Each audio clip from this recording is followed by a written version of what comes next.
귀한 찬양 감사합니다. 할렐루야. 아멘. 오늘 주님께서 우리에게 크신 은혜 주실 줄로 믿습니다. 아멘. 우리는 보통 인생길을 이야기할 때에 광야길, 인생길 이런 표현을 많이 씁니다. 자, 이게 바로 광야 사진입니다. 유대 광야고요. 예수님께서 40일 금식 기도를 하셨던 곳, 그곳이 바로 이곳입니다. 자, 여러분들 인생을 광야라고 했는데 우리가 이 광야에 있다고 한번 상상을 해보시기 바랍니다. 자, 여기서 제일 필요한 물건이 무엇이라 생각하십니까? 네, 맞습니다. 물이 중요합니다. 물이 필요하고요. 또 그만큼 중요한 것이 있는데 나침반입니다. 이 나침반이 있어야만 목적지까지 바르게 갈 수 있습니다. 지도도 크게 도움이 되지 않는다고 합니다. 이 광야에는 지형지물이 다 비슷하기 때문에 이 지도를 보고 갈 수가 없습니다. 오직 나침반에 의지하여 방향을 체크하면서 걸어가야 합니다. 무작정 막 가면 안 됩니다. 잠시 멈춰서 이 나침반을 보고 방향을 점검하고 가야 하는 것입니다. 그래서 독일의 유명한 문호인 괴테는 이런 말을 했습니다. 인생은 속도가 아니라 무엇이다? 방향이다. 속도로 막 살아가는 사람들이 있습니다. 방향 신경 쓰지 않고 속도로 살다 보면 후회하는 일들이 참 많이 생깁니다. 그러나 방향을 바로잡고 가는 사람들 때로는 돌아가기도 합니다. 그러나 목적지까지 반드시 갈 수 있습니다. 그래서 이 방향을 잡고 가는 것이 너무나 중요합니다. 그냥 가는 것이 아니라 항상 방향을 체크해야 됩니다. 그래서 우리 하나님께서는 우리가 바쁜 일상에서 잠시 멈추게 하십니다. 하나님, 저는 그냥 지금 빨리 뛰어가야 되는데요. 아니, 좀만 기다려라고 하십니다. 하나님은 우리에게 나침반을 보게 하시는 것처럼 방향을 점검하고 우리의 갈 길을 가게 하시는 분이십니다. 오늘 성경에 그런 이야기가 나옵니다. 그래서 오늘 지난주 설교 이야기를 잠깐 소개를 드리면 요단강을 건넜습니다. 기억나시나요? 자, 요단강을 하나님의 은혜로 기적적으로 마른 땅으로 건넜습니다. 백성들은 찬양했습니다. 입이 벌어졌어요. 하나님을 높이며 영광 돌리며 그 길을 건너갔습니다. 드디어 가나안 땅에 도착했습니다. 자, 그런데 지금 백성들의 마음은 자신감으로 충만합니다. 지금 당장 가서 가나안 사람들과 싸우고 싶습니다. 정복하고 싶습니다. 자, 그 이야기가 여호수아 4장 13절 같이 읽습니다. 시작. 무장한 4만 명 가량이 여호와 앞에서 건너가 싸우려고 여리고 병지에 이르니라. 아멘. 자, 무장한 4만 명, 지금 엄청난 남성들이 무장하고 칼과 창을 차고 지금이라도 싸우자, 그런 마음으로 요단강을 건넜고, 또 여리고가 지금 보입니다. 여리고가 4km 반경에 있기 때문에 지금 당장 가서 싸우고 싶은 심정이었을 것입니다. 그런데 하나님께서는 멈춰라고 하십니다. 마치 이 그림처럼, 신호등 빨간불처럼 너희들 지금 진입하면 안 된다. 이곳에 멈춰야 된다. 그리고 나침반을 보게 하십니다. 방향을 보게 하시는 거예요. 오늘 그 이야기를 우리는 보게 됩니다. 자, 2절에 여호수아에게 이런 말씀을 하십니다. 같이 읽겠습니다. 시작. 그때 여호와께서 여호수아에게 이르시되 너는 부싯돌로 칼을 만들어 이스라엘 자손들에게 다시 할례를 행하라 하시매. 아멘. 아마 여호수아는 깜짝 놀랐을 것입니다. 지금 훈련 준비해야 됩니다. 작전 짜야 됩니다. 지금 앞에 적들이 있거든요. 싸워야 됩니다. 그런데 갑자기 하나님께서 뭐라 명령하십니까? 할례를 행하라. 모든 남자들에게 할례를 행하라고 할 때에는 이 할례를 행하게 되면 남자들은 최소한 4일 정도는 누워 있어야 됩니다. 아무것도 할 수가 없습니다. 그런데 이스라엘 백성들의 기억 속에는 야곱의 아들들에 대한 기억이 있습니다. 전에 들었거든요. 그 야곱의 아들들이 어떤 일을 했냐면 세겜 사람들에게 복수하기 위해서 이 할례를 받게 합니다. 세겜의 모든 남자들이 할례를 받게 한 다음에 그때 바로 진격을 한 거예요. 칼을 들고 가서 모든 남자들을 죽입니다. 그 사건을 이스라엘 백성들은 다 알고 있기 때문에 지금 우리가 할례 받고 있는 이 순간에 가나안 사람들 쳐들어오면 우리 다 어떻게 됩니까? 죽게 되는 거예요. 그래서 지금 상황이 좋지는 않습니다.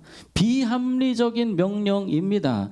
좀 다음에 하면 좋겠는데 하나님께서는 왜 멈추게 하시고 갑자기 할례를 하라고 하실까요?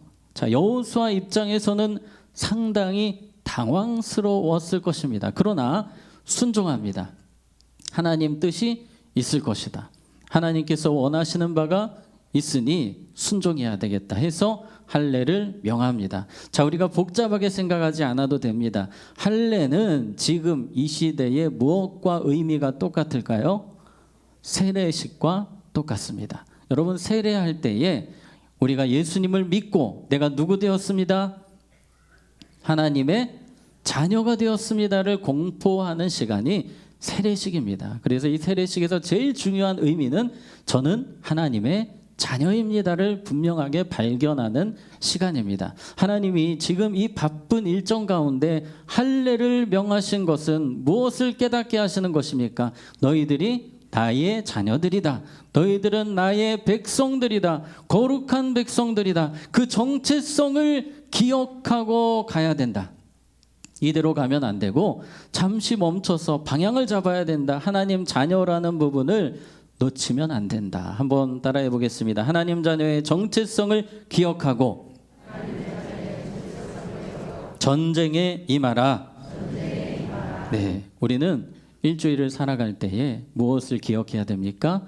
하나님 자녀의 정체성. 맞아, 나는 하나님 자녀야. 세상 속에 세상 사람들과 섞여 살아가지만 우리는 계속해서 되뇌어야 됩니다. 나는 하나님의 자녀다. 하나님의 거룩한 백성이다. 이 사실을 붙들어야 됩니다. 하나님은 이것을 그들이 붙들기를 원하셨습니다. 문제는 지금 이 남자들이 다 할례를 받고 두려움에 있을 것이었습니다. 아마도 그 밤에 계속 깼을 거예요. 혹시라도 가난한 사람 쳐들어올까 봐 이렇게 옆으로 쳐다보고 문을 열어서 보고 혹시라도 오지 않나 두려움의 시간이 있었을 것입니다. 그러나 그들은 하나님의 자녀이기 때문에 첫 번째 따라해 보겠습니다. 맡겨야 합니다. 네, 그들은 누구이기 때문에? 하나님의 자녀이기 때문에 맡겨야 됩니다. 하나님과 남남이 아닙니다. 이제 하나님의 자녀입니다. 우리 아버지가 다스리십니다. 그러니 뭐 해야 합니까? 맡겨야 합니다. 쳐들어올 수도 있지만 그러나 주님이 막아주실 것 믿고 기다려야 합니다. 자, 우리 3절 말씀 같이 읽겠습니다. 시작.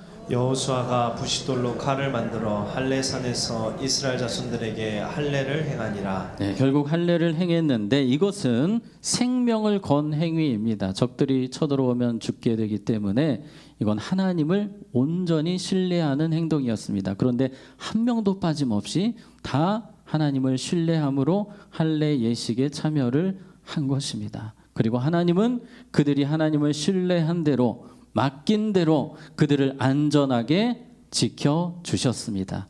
우리 하나님의 자녀들은 이것을 잘해야 합니다. 맡기는 것이요. 맡기는 것을 누구보다 잘하는 사람들이 하나님의 자녀들입니다. 자, 이번 주 말씀 같이 읽겠습니다. 시편 55편 22절 시작. 내 짐을 여호와께 맡기라. 그가 너를 붙드시고 의인의 요동함을 영원히 허락하지 아니하시리로다. 아멘. 자, 무엇을 맡기라? 내 짐을. 우리는 살아가면서 여러 가지 짐들이 있습니다. 걱정, 근심, 두려움, 염려가 있습니다. 미래에 대한 복잡한 생각들이 있습니다. 그 모든 것들을 주님께 어떻게 하셔야 됩니까? 맡기셔야 됩니다. 제가 이번에 필리핀 선교를 다녀올 때에 공항에서 수화물을 맡겼습니다. 그런데 조건이 있어요. 이건 안 되고 이건 안 되고 이건 안 됩니다. 그리고 키로수가 늘어나면 초과되면 돈을 내야 됩니다. 복잡합니다. 우리 하나님도 그렇게 하실까요? 아닙니다. 하나님은 무엇이든지 다 받아주세요. 왜 그럴까요? 내 자녀이기 때문에, 내 아들, 딸이기 때문에 어떤 짐이든지 주님은 다 맡아주시는 줄로 믿으시기 바랍니다. 제가 하나님 앞에 부족한 게 많은데요. 부끄러운 것들이 있는데요. 괜찮습니다. 자녀들은요, 일단 아버지께 맡길 수 있습니다. 우리가 자녀라는 특권이 있기 때문입니다. 주님께 모든 것 우리는 맡길 수 있어야 됩니다. 지금 백성들은 모든 것을 맡기고 누워 있습니다. 그런데 신기한 것은 지금 여리고 사람들은 4km 반경에서 이 광경을 보고 있습니다. 지금 분명히 이스라엘 백성들이 전쟁 준비를 해야 되는데 딱 봐도 전쟁 준비 안 해요. 그렇다면 이들의 생각에 지금 바로 우리가 먼저 선제 공격을 하면 된다. 아마도 그런 생각을 하지 않겠습니까? 당연히 이 광경을 봤다면 쳐들어와야 됩니다. 그런데 아무도 개미 한 마리도 이스라엘 진영에 오지를 않습니다. 누가 지켜주셨기 때문입니까? 하나님이 지켜주셨기 때문입니다. 자, 1절 말씀 같이 읽습니다. 시작. 요단 서쪽의 아모리 사람의 모든 왕들과 해변의 가나안 사람의 모든 왕들이 여호와께서 요단물을 이스라엘 자손들 앞에서 말리시고 우리를 건너게 하셨음을 듣고 마음이 녹았고 이스라엘 자손들 때문에 정신을 잃었더라. 아멘. 자, 정신을 뭐 했더라? 잃었더라. 하나님이 여리고 사람들 다 혼미하게 하셨어요. 지금 다 숨어 있습니다. 이전 같으면 싸워보자 이런 사람들이 벌벌 떨면서 멘탈은 다 나가버렸고 숨어서 나오지를 못하는 지경이 되었습니다. 하나님이 심리전을 다 해놓으셨어요. 그들의 멘탈 관리를 해주셔서 이스라엘 백성들이 가기만 하면 그냥 다 항복할 정도로 그 정도로 사람들을 만들어 놓으셨기 때문에 이스라엘 백성들은 걱정할 게 있습니까? 없습니까? 없습니다. 하나님의 자녀이기 때문에 맡기고 가면 되는 겁니다. 믿음으로 전진하면 되는 것입니다. 제가 지난 1월, 작년 1월에 부임을 했습니다. 여러분, 제가 부임할 때에 막 룰루랄라 막 신나서 왔을까요? 네, 즐겁게 온 것도 있습니다만 걱정도 되고 두렵기도 하고 부담도 되고 여러 가지 복잡한 생각이 있었습니다. 그런데 하나님께 제가 어떻게 했을까요? 맡겼습니다. 맡겼더니 제 마음이 평안해졌어요. 정말 하나님께서 목회하시는 것을 제가 보았습니다. 아, 내가 하는 것이 아니라 하나님이 목회하시는구나. 정말 저와 제 아내가 생각만 했는데도 하나님께서 사람들을 통해서 일이 돌아가게 하시는 것을 보게 하시는 거예요.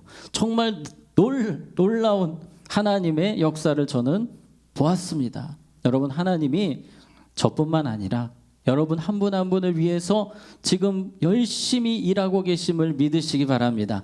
그러므로 맡겨야 됩니다. 우리 5장 22절 다시 한 번만 더 보겠습니다. 내 짐을 여호와께 맡기라. 그가 너를 붙드시고 의인의 요동함을 언제까지?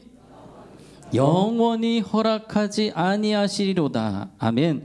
우리가 짐을 맡기기만 하면 주님이 붙들어 주시고 우리의 마음은 이랬다 저랬다 이랬다 저랬다. 그런데 하나님이 그 흔들리는 마음을 어떻게 해주시겠다고 하십니까? 잡아주신대요. 흔들리지 않도록 평안을 유지하도록 하나님이 도와주시겠다고 하십니다. 그러한 은혜가 오늘 예배 가운데 있으시기를 바랍니다. 그래서 오늘 예배 가운데 무거운 짐 다 주님께 던지실 수 있기를 주님의 이름으로 축복합니다. 자, 이제 할례가 끝났고 이 할례가 끝난 시점에서 하나님께서는 이런 말씀을 여호수아에게 갑자기 또 하십니다. 9절 말씀 같이 읽겠습니다. 시작. 여호와께서 여호수아에게 이르시되 내가 오늘 애굽의 수치를 너희에게서 떠나가게 하였다 하셨으므로 그곳 이름을 오늘까지 길갈이라 하느니라. 아멘. 자, 여기서 우리가 기억할 것은 길갈입니다. 길갈. 자, 길갈이라는 장소 뜻이 무엇입니까? 굴려 보내다, 없애다, 제거하다. 자, 하나님께서는 이 길갈이라는 곳에서 이스라엘의 무엇을 없애 주십니다. 우리 말씀 다시 9절 보면 노란색에 무엇을? 애굽의 수치를 너희에게서 떠나가게 하였다. 애굽의 수치를 너희에게서 내가 다 제거하였다. 이 말씀을 하십니다. 애굽은 세상을 말합니다. 세상의 아픔, 상처, 슬픔, 죄, 이 모든 문제를 하나님이 어떻게 하셨습니까? 제거하셨다는 것입니다. 이 할례를 통해서 길갈이라는 장소를 통해 하나님은 분명히 이것을 확인시켜 주시는 것입니다. 내가 다 제거하였다. 너희들의 모든 죄를 내가 제거하였노라. 수치를 제거하였노라 말씀하십니다. 이사야 말씀, 이사야 54장 4절에 보면 두려워하지 말라. 내가 무엇을 수치를 당하지 아니하리라. 놀라지 말라. 내가 부끄러움을 보지 아니하리라. 죄로 인해서 너희들은 수치를 당하지 아니할 것이다. 왜 그럴까요? 이사야 53장, 이 전장이 이사야 53장인데 예수님에 대한 이야기입니다. 예수님이 우리를 위해 질고를 지시고 우리를 위해 수치를 당하시고 우리의 죄를 짊어지셨기 때문에 너희들은 죄의 그 결과, 죄의 수치를, 죄의 고통을 겪지 않게 될 것이다. 내가 그 죄를 다 제거하였노라. 주님이 우리에게 말씀하십니다. 그래서 우리가 해야 될 일이 무엇일까요? 따라해 보겠습니다. 제거해야 합니다. 네, 우리는 하나님의 자녀이기 때문에 무엇을 해야 됩니까? 제거해야 됩니다. 하나님이 우리의 죄를 없애주신 것처럼 이제 우리의 삶에서 천국 가는 그날까지 우리는 죄와 싸워야 됩니다. 우리의 죄를 제거하며 날마다 주님을 기쁘시게 하는 삶을 살아가야 하는 것입니다. 앞으로 이스라엘 백성들도 그렇습니다. 길갈이라는 이 단어가 그들의 머릿속에 있습니다. 길갈, 제거해야 된다. 무엇을? 죄를 제거해야 한다. 앞으로 수많은 전쟁이 있겠지만 이 전쟁에 이기기 위해서 제일 먼저 무엇을 제거해야 됩니까? 죄를 제거해야 합니다. 그런데 이 죄를 제거하지 못해서 아이성에서 대패를 하게 됩니다. 그래서 이 전쟁은요, 죄와의 싸움이 되는 것입니다. 죄와의 싸움에서 이기면 그들은 승리하게 됩니다. 가나안에서의 앞으로의 미래도 여기에 달려 있습니다. 그들이 죄와 잘 싸운다면 하나님의 축복을 가나안 땅에서 누리게 될 것입니다. 우리의 삶도 마찬가지입니다. 이 땅을 살아가는 동안 주님이 우리의 모든 죄를 용서하셨지만 그러나 우리는 이 땅을 사는 동안 죄와 반드시 싸워야 됩니다. 어떤 분들은 이야기합니다. 저는 예수님 믿고 용서받고 천국 가니 이제 자유롭게 내 마음대로 살겠습니다. 아닙니다. 성경은 그렇게 이야기하지 않습니다. 구원파, 이단 구원파에서는 그런 이야기를 하기도 합니다. 모든 죄를 용서받았으니 이제 죄인이 아니다. 죄와는 상관없다. 죄자라는 단어도 쓰지 마세요. 좀 지나친, 성경을 지나치게 극단적으로 해석한 경우입니다. 주님이 우리의 모든 죄를 용서하셨습니다. 그러나 우리는 이 땅을 사는 동안 천국 갈 때까지 싸워야 됩니다. 그 말씀이 고린도후서 7장 1절에 있습니다. 같이 읽겠습니다. 시작. 그런즉 사랑하는 자들아, 이 약속을 가진 우리는 하나님을 두려워하는 가운데서 거룩함을 온전히 이루어 육과 영의 온갖 더러운 것에서 자신을 깨끗하게 하자. 자, 자신을 어떻게 하자? 깨끗하게 하자. 우리의 말과 생각을 매일매일 깨끗하게 해야 됩니다. 나는 누구이기 때문에? 하나님의 자녀이기 때문에, 거룩한 백성이기 때문에. 자, 히브리서 12장 4절에 보면 너희가 죄와 싸우되 아직 피 흘리기까지는 대항하지 아니하고, 자, 이 말씀은 지금 성도님들이 피 흘리기까지 대항하지 않는, 너무 신앙생활을 순둥순둥 한다는 거예요. 그렇게 하지 말고 날마다 생명 걸고 죄와 어떻게 해야 된다? 싸워야 된다. 여러분, 일주일을 살아가시면서 내 안에 여러 가지 악한 마음들이, 또 누군가를 미워하는 마음들이, 잘못된 마음들이 올라올 때 그것들과 부지런히 싸우실 수 있기를 바랍니다. 계속해서 우리는 주님 부르실 때까지 제거하는 삶을, 싸우는 삶을 살아야 합니다. 따라해 봅시다. 하나님의 자녀이기 때문에 날마다 죄를 제거해야 합니다. 아멘. 그렇게 살아가시기를 축복합니다. 자, 하나님께서는 멈추게 하셨다고 했죠. 할례를 행하게 하셨습니다. 그리고 하나를 더하게 하셨어요. 자, 10절 말씀 같이 읽습니다. 시작. 또 이스라엘 자손들이 길갈에 진쳤고 그달 14일 저녁에는 여리고 평지에서 유월절을 지켰으며, 아멘. 잠시 멈춰서, 전쟁은 지금 중요한 게 아니라고 하시는 겁니다. 유월절을 지켜라 하시는 겁니다. 그런데 날짜가 기가 막힙니다. 지금 요단강을 건너와서 할례를 행하고 4일차 되는 날이 딱 유월절이에요. 유월절이 유대력으로 1월 14일인데 지금 그날이 된 것입니다. 그래서 그들은 유월절을 지키게 됩니다. 이스라엘에 여러 가지 절기가 있지만 가장 중요한 절기를 하나 꼽으라고 한다면 이 유월절입니다. 유월절이 아니면 이스라엘 백성들은 설명이 되지 않아요. 그들은 평생 이집트에서 노예로 살 수밖에 없었던 사람들이었습니다. 그런데 유월절을 통해 그들이 해방되었거든요. 어떤 사건입니까? 죽음의 사자가 애굽을 덮었습니다. 바로는 끝까지 나는 이스라엘 백성들 노예에서 풀어주지 않을 것이다 했습니다. 그런데 하나님이 마지막 조치를 취하셨는데 죽음의 사자가 애굽을 다 덮어서 장남들이 죽습니다. 애곡하는 소리가 납니다. 그런데 이스라엘 땅에는 곡하는 소리가 나지 않습니다. 왜 그렇습니까? 그림에 보시면 어린 양의 피를 어디에다 발랐습니까? 문설주에다가 발라놨어요. 하나님 명령을 하셨거든요.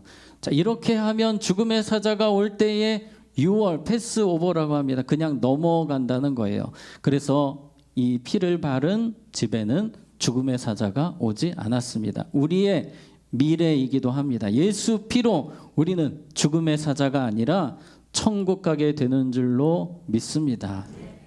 6월절, 여러분 이 의미가 너무 중요합니다. 그들은 지금까지 살아온 것이 자신의 능력으로 온 것이 아니라 이 6월절을 지킴을 통해서 맞아 하나님의 은혜로 여기까지 왔지. 그리고 하나를 더 생각합니다. 어린 양을 생각합니다. 자, 따라해 봅시다. 어린 양, 은혜. 자, 어린 양은 누구를 뜻합니까? 예수님, 예수님의 십자가, 예수님의 은혜를 우리는 계속해서 생각하고 생각해야 될 줄로 믿습니다. 자, 하나님의 자녀이기 때문에 세 번째 따라해 보겠습니다. 생각해야 합니다. 하나님은 지금 바로 전쟁하게 하지 않으셨어요. 잠시 멈춰서 생각하게 하셨습니다. 무엇을요?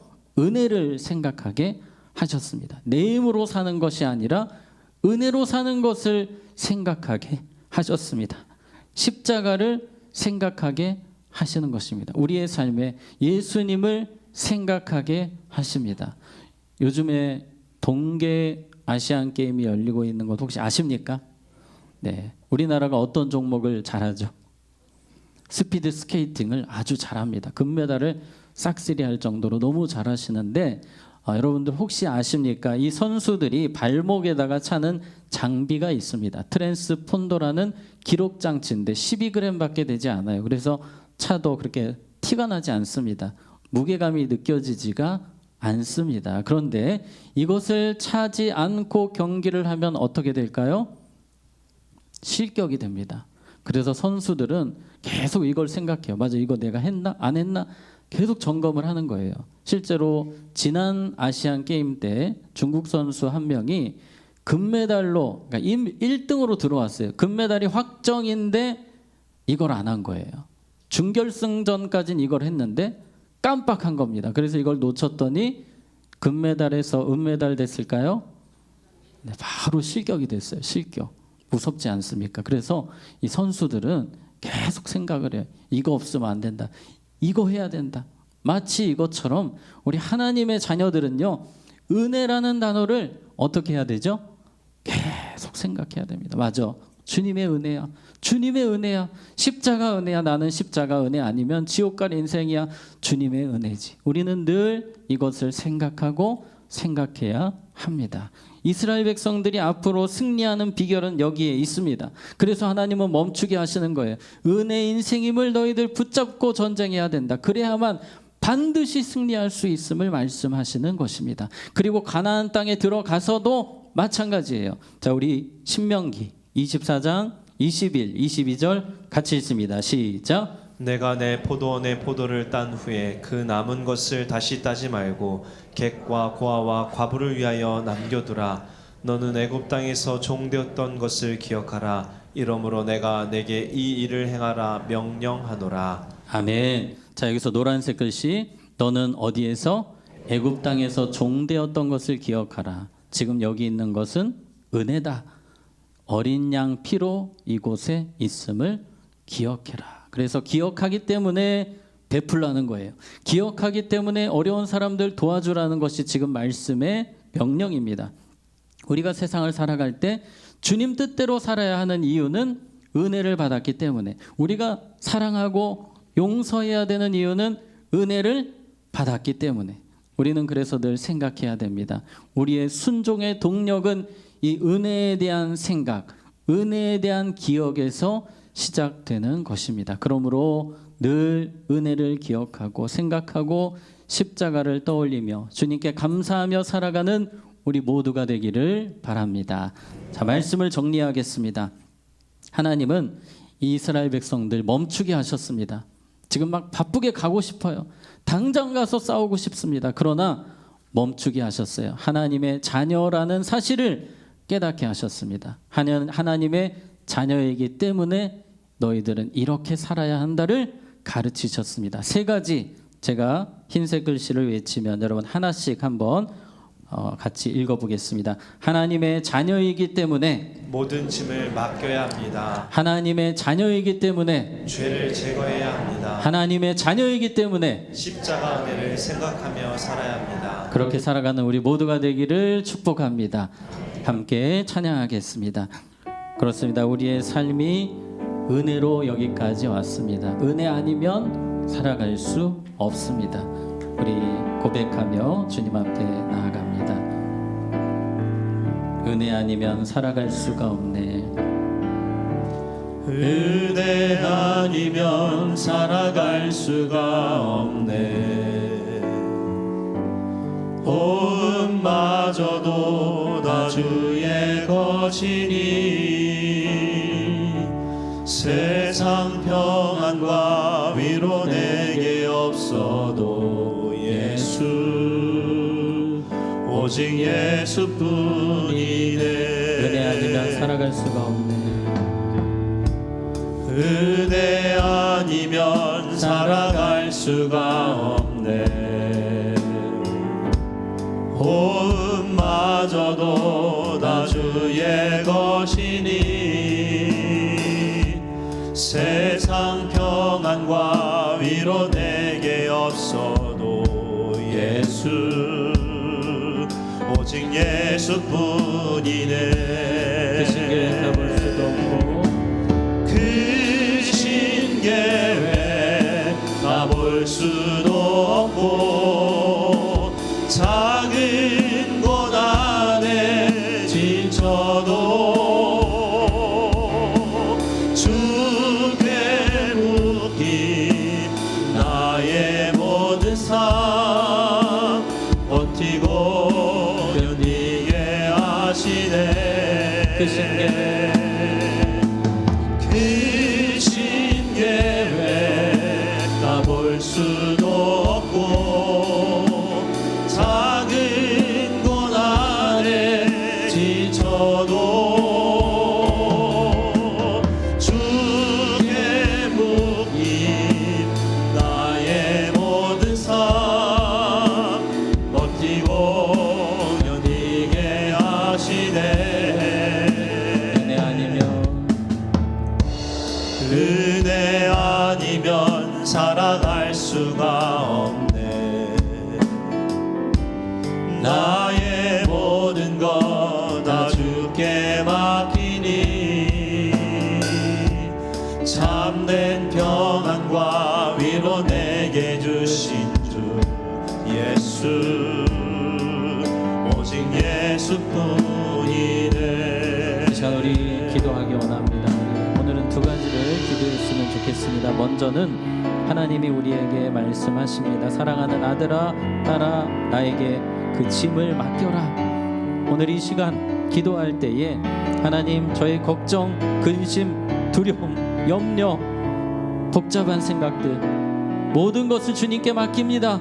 주님 도와주시옵소서. 제게 새 힘을 주시고 평안을 주시옵소서. 우리 사랑하는 자녀들 짐이 많습니다. 주님 도와주세요. 이 시간 우리 주님의 이름 한번 부르고 기도합니다. 주여. 하나님 아버지, 이 시간 우리의 모든 무거운 짐을 맡아주시는 주님께 우리의 걱정 근심 아뢰며 기도합니다. 하나님 도와주시옵소서. 하나님 불쌍히 여겨주시옵소서. 우리의 모든 무거운 짐을 이 시간 내려놓습니다. 하나님 주시는 평강으로 하나님 주시는 새 힘으로 주님 주시는 담대함으로 살기를 원하오니 주여 우리를 도와주시옵소서.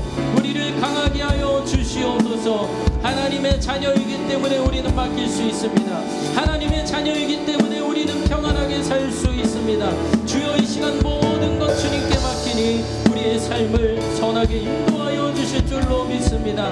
하나님 역사하여 주시옵소서. 은혜를 내려 주시옵소서. 이 시간 우리 한 가지 더 기도합니다. 하나님, 제가 잘 망각합니다. 은혜를 잊지 않도록 은혜를 생각하고 또 생각하고 십자가를 생각하고 생각하는 삶을 살 수 있게 해달라고, 그래서 날마다 죄와 싸우는 삶을 살 수 있게 해달라고 이 시간 우리 주님의 이름 한번 부르고 기도합니다. 주여 하나님 도와주시옵소서. 우리는 쉽게 주님을 잊어버립니다. 은혜를 망각합니다. 십자가를 잊어버립니다. 하나님 다시 십자가 붙들게 하시고 예수님을 생각하게 하시고 말씀 붙들게 하시고 은혜를 부여잡고 살게 하여 주시옵소서. 하나님 날마다 은혜를 생각하며 감사하며 찬양하게 하시고 죄와 싸우며 주님께 영광 돌리는 삶을 살아갈 수 있도록 하나님 우리를 도와주시옵소서. 우리의 연약함을 주님 아시오니 다시 한 번 더 우리를 강하게 하여 주시옵소서. 하나님 아버지, 하나님의 자녀이기 때문에 맡길 수 있어서, 은혜 가운데 살 수 있어서, 주님의 사랑 가운데 살 수 있어서 감사드립니다. 이 시간 모든 것 주님께 맡기오니 우리 안에 주의 평강을 부어 주시옵소서. 날마다 걱정 근심 주님께 맡기게 하시고 십자가를 생각하며 은혜를 생각하며 죄와 싸우며 주님을 기쁘시게 하는 우리의 삶이 되게 하여 주시옵소서. 예수님 이름으로 기도하옵나이다. 아멘.